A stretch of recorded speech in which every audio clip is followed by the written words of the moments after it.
Welcome to historic Smithtown. On today's show, we are focusing on a hilly, woodsy neighborhood north of East Main Street in Kings Park known as San Remo. San Remo was founded in the mid-1920s as a result of the purchase of several large tracts of woodland and farms, approximately 194 acres, by the Smadbeck Corporation, who were New York City developers. The land was then subdivided into 20 by 100-foot lots, as was the custom for subdivisions in New York City. At this time, the Smadbeck Corporation was having problems selling the approximately 5,000 lots, which was the result of the subdivision regulations. A marketing plan was developed between the Smadbeck Corporation and an Italian newspaper, Corriere d'America, later known as Il Progresso, and was started by an Italian immigrant named Generosa Popa. During the 1920s, there was a rivalry between the newspapers. The amount of money a newspaper could charge for advertising was based on the number of paid subscriptions. And the Il Progresso was having difficulties increasing the number of paid subscriptions. A marketing plan was developed which targeted the Italian community in New York City. Mr. Popa named the area by the Nisqually River San Remo due to the similarity of a small coastal village on the Italian Riviera in Italy. He sold the San Remo lots at $250 apiece for each year of a paid subscription. For example, one lot was a 1-year subscription, 2 lots was a 2-year subscription, 3 lots was a 3-year subscription, and so on. The subscription price was normally $10 per year. Sales were aimed primarily at city residents seeking the healthy climate and recreational opportunities now more easily accessible to them on Long Island due to improved highways and the railroads of the 1920s. Most sales were to families who had only summer residency in mind, although there was some permanent residence even in the early years. Families would come out in the late 1920s and early 1930s from New York City on the train or by boat and pitch a tent on their land and go fishing in the Nisqually River or have a picnic and enjoy the fresh air and the fruit trees. This marketing plan worked very well, increasing the lot sales and the newspaper subscriptions. The Smadbeck Corporation deeded the waterfront land along the west bank of the Nisqually River back to the residents of San Remo. The waterfront land was approximately 1 mile or 6.8 acres and was to be used as a park for all the residents of San Remo. Sales continued for a few years, but with the arrival of the Depression, sales not only slowed down but also eventually stopped. Many of the lots fell back into county ownership due to non-payment of taxes. This resulted in years of public auctions during which time lots could be purchased for a fraction of their value. After World War II, mid to late 1940s San Remo residents were enjoying economic prosperity, so the tents of the 20s were replaced by bungalows. In the 1960s, most residents built new houses or expanded their bungalows. The population of San Remo leveled off to about 3,500 residents after the building boom. The families that had once flocked to the area to vacation were now living there year-round. The San Remo Property Owners Association was formed in 1926. It was their responsibility to manage the assets and to see to the interests of the community. This association began to deal with the problems now faced by the increasing number of year-round residents, such as a lack of public water, permanent roads, poor drainage, and a host of other needs related to an increasingly concentrated community. At this time, there were no large home developments in the area, and the San Remo community had a strong voice within the town of Smithtown. The density of the population in San Remo was 2.5 to 40 times higher than the rest of the town of Smithtown. We spoke to first-generation San Remo resident Thomas Gugliotta, who still lives in his parents' house on Walnut Road. My mother and father came from Italy in 1956 to San Remo, and they stayed with my father's sister and brother-in-law and their family. My parents, Biaz and Filomena Guglielmo, were born in Calvera, a small mountain village in Italy in the 1920s. They worked as farmers. During World War II, my father was captured by German forces shortly after Italy joined the Allies in the fall of 1943. He was placed in a Nazi POW labor camp in Germany and was there until 1945, when the Americans came in and liberated them. In 1956, my parents came to the U.S. with their infant daughter. They settled in San Remo in 1957 and raised a family.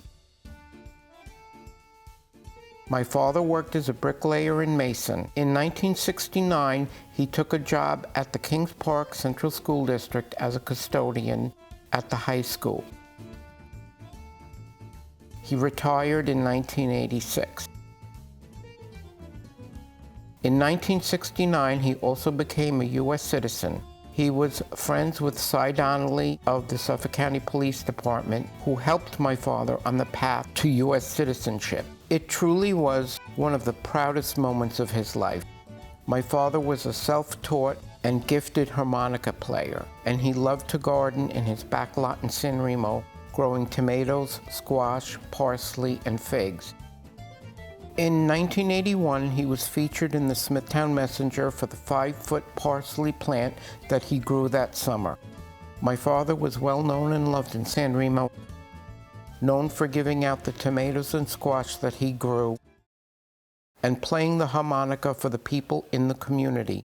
My mother passed away in 1985, and my father passed away in 2006 at the age of 84. They were laid to rest in St. Patrick's Cemetery in Smithtown. I started at 16 part-time after school, working in the kitchens, serving dinner to the patients at Kings Park Psychiatric Center. After I graduated high school, I became a mental hygiene therapy aide and worked at Kings Park in different buildings until they closed in 1996, and then moved to Pilgrim in 1996 when the facility closed. I worked in the state-operated community residence from 2006 to 2016 when I retired. It was a very big, thriving psychiatric center, and it provided a lot of good services for the patients that we took care of. The house that I'm living in right now was originally a summer bungalow, and it was built in 1939. They purchased the house in 1957. Our family has been there ever since. To my understanding, San Remo, when it was settled in 1926, it was primarily intended to be a summer community with summer bungalows, and the folks from Brooklyn and Queens would come out and spend the summers in the country. And I believe maybe around the 50s, 60s, from then on, it became the year-round community it is today. And it's still, of course, very popular in the summer with the boating and the kayaking and all the other recreational activities like hiking and things like that. There's a front lot which the house sits on, and then there's a back lot that's adjoined, so it runs from one street to the other street. And the back lot was used for farming. My mother and father had a chicken coop. They raised chickens, grew up eating fresh eggs every day. I remember being a small boy, and at the crack of dawn, my mother taking my hand and walking us out back to the chicken coop, and we would have fresh laid eggs in the morning. And my father grew the vegetables, so we ate fresh vegetables. Mom made her own bread, and she even made her own pasta. So we were very self-sufficient. My mother was an awesome cook. There was a well. When they first moved in, there was no, what my mother called city water or street water. They had a well. And then shortly after they moved in, they converted to the street water. And I recall my mom being very happy about that. Since I lived there, I have seen many changes in San Remo. A lot more houses built, new houses were built to the street that I live on. I remember the roads were very, very narrow, and they were widened in 1980. I remember when that was taking place, and that was a big deal because everyone was happy about that because it was real tight. Back in the day, it was a very tight-knit community, a lot of Italians. When I was a boy, there were still Italians that were coming, that lived in the city, in Brooklyn and Queens, and they would summer in San Remo. So that original tradition that began when San Remo was established in 1926 was still alive and well in the 60s when I was a boy. By then they were old-timers, and a lot of the families would come in for the summer, and I remember playing with the other kids. Really nice. We played at the beach. It was very nice for the city kids to come out and be able to spend the summers in San Remo.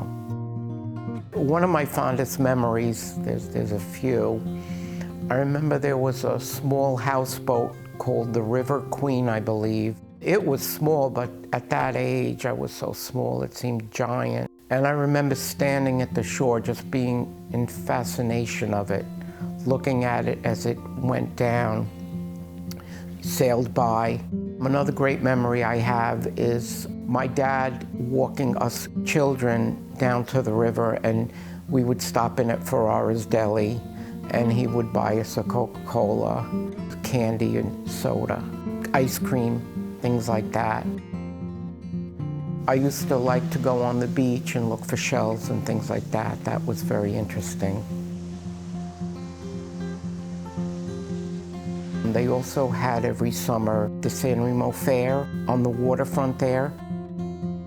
I remember them having like clams on the half shell and stuff, and hamburgers and hot dogs and music, the Italian music, and my father would play the harmonica and sing the Italian song. It was really wonderful. Really a special time. I remember people that lived on Riviera would have the grape arbors, and I remember them growing grapes, and people made their own wine. It was very tight-knit, and it was familial. It was really nice.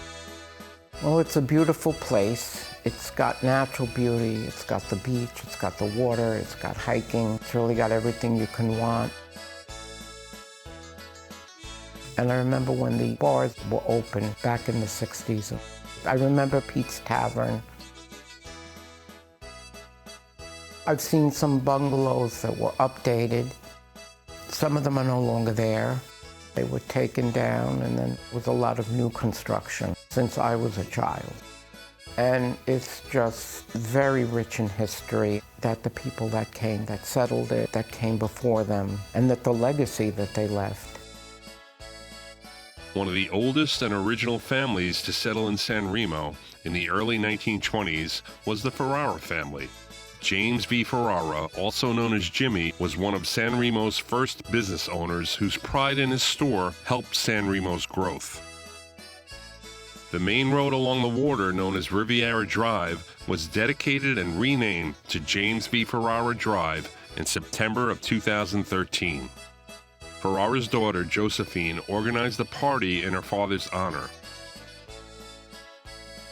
She recalled how her father opened a small cottage for business in 1924 on Riviera Drive. It was a summertime business in the beginning, she said, serving food to his friends from Brooklyn as they sat outside in the country sunshine.